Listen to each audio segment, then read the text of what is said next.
Alam mo ba na ang jeepney ay hindi lang pang transportasyon kundi parang maliit na palengke rin? Sa loob niyan, pwede kang makabili ng kung ano-ano, mula sa 10 pirasong candy hanggang 10 kilong sibuyas. Sa Pilipinas, sobrang dami ng festivals. Parang everyday may fiesta.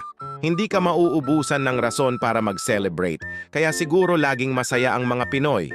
Paborito ng mga Pinoy ang mangutang, pero hindi lang pera, pati gamit oras at kahit alikabok.